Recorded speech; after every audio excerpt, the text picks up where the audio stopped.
દર્શક મિત્રો, હવે વાત કરીએ વડોદરા કોર્પોરેશનના તરકઈ નિર્ણયોની. તો થોડા દિવસ પહેલા જ મ્યુનિસિપલ કમિશનરે વર્ષ 2024-25નું બજેટ સ્થાયી સમિતિ સમક્ષ રજૂ કર્યું હતું, જેમાં રૂપિયા 386.47 કરોડ રૂપિયાના ખર્ચે 5 નવા ફ્લાયઓવર બનાવવાની યોજનાને રજૂ કરવામાં આવી હતી. વાસ્તવિકતા એ છે કે વડોદરા માટે વિવાદનું બીજું નામ એટલે ફ્લાયઓવર. હવે 5 ફ્લાયઓવરની વાત આવે એટલે સ્વાભાવિક છે કે એને વિવાદનો મધપૂડો કહી શકાય. જે મધપૂડાને મ્યુનિસિપલ કમિશનરે છંછેડી તો દીધું છે, પણ એની હકીકત શું છે એની પહેલાં વાત કરીએ. કોર્પોરેશનના બજેટમાં ઉલ્લેખ કરાયો છે. પહેલો ફ્લાયઓવર વૃંદાવન 4 રસ્તા પર બનશે, બીજો ફ્લાયઓવર સરદાર એસ્ટેટ જંકશન પર બનશે, ત્રીજો ફ્લાયઓવર ખોડિયારનગર જંકશન પર બનશે, ચોથો ફ્લાયઓવર સમા તળાવ પાસેના એબાક સર્કલ નજીક બનશે અને પાંચમો ફ્લાયઓવર વાસણા રોડ 4 રસ્તા પર બનશે.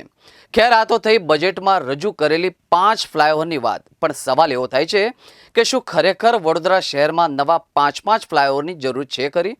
શું વડોદરા શહેરના રાજમાર્ગો પર એટલો ટ્રાફિક વધી ગયો છે શહેરમાં ચારે તરફ ફ્લાયઓવરની જરૂર પડે? હકીકત તો એ છે કે ફ્લાયઓવર બનાવવા કરતાં જ રસ્તા પહોળા કરવાની વધારે જરૂરિયાત છે. હવે વાત કરીએ હાલના ફ્લાયઓવર અને એની ઉપયોગિતાની. તો ગુજરાતના સૌથી લાંબા ફ્લાયઓવરનું સન્માન ધરાવતા અટલ બ્રિજ પર અત્યાર સુધીમાં કેટલી વખતે દુર્ઘટનાઓ સર્જાઈ ચૂકી છે. એની ડિઝાઇનની વાત કરીએ તો ગેંડા સર્કલ પાસેના છેડાઓ પર ભૂલ ભરેલી ડિઝાઇનને લીધે નીચેથી પસાર થતા વાહનો માટે એક સાઈડનો રોડ બંધ કરી દેવાની ફરજ પડી છે.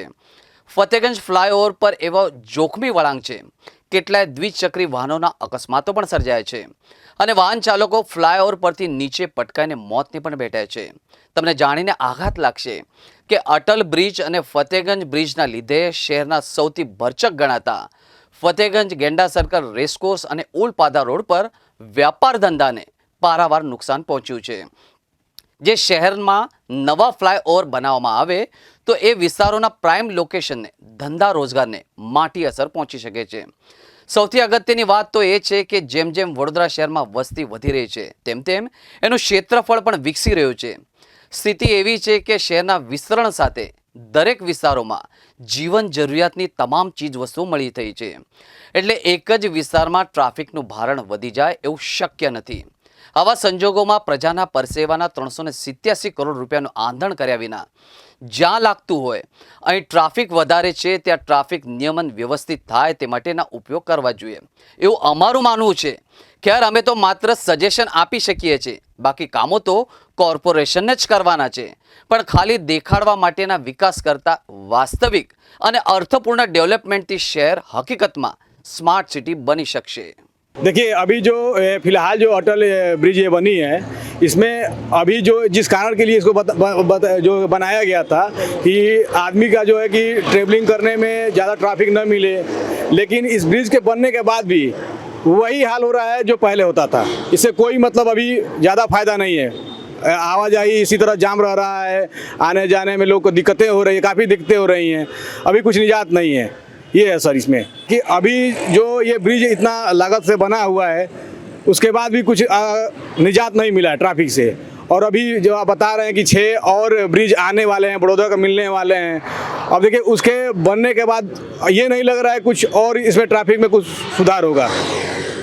हमारा यही कहना है. अभी जो फिलहाल इतनी बड़ी ब्रिज बनी है बड़ौदा के लिए, लेकिन वही कंडीशन हो रहा है जो डेली का आना जाने में ट्रैफिक जाम रह रही है. सर, ये जो ब्रिज बना है इसका कोई अभी लाभ नहीं है. वो बनने पैसा खर्च हो गया, गवर्नमेंट का इन्वेस्ट भी हो गया और इससे आम नागरिकों को कोई अभी इतना फ़ायदा हुआ नहीं है. इसीलिए मतलब ये ब्रिज पैसा लगने के बाद जब फ़ायदा ही नहीं हो उसका और दूसरा बनाने की चर्चा हो रही है. दूसरे 6 ब्रिज पास हुए हैं, उससे क्या फ़ायदा है? जो पहले वाला ही जो बना है उसमें कोई व्यवस्था ही नहीं है, तो ये दूसरा पास होने के क्या मतलब बनता है? वो पहले वाला से ही कोई लाभ होता तब 6 पास होती तो एक अलग का बात होता. जो बनी वही ट्रैफिक का जो पहले बात था वो अभी भी है, जो कोई लाभ नहीं हुआ सर उसका. मान लीजिए जब पैसा लगने के बाद जब सेम कंडीशन है तो सर ये तो वो बात है ही.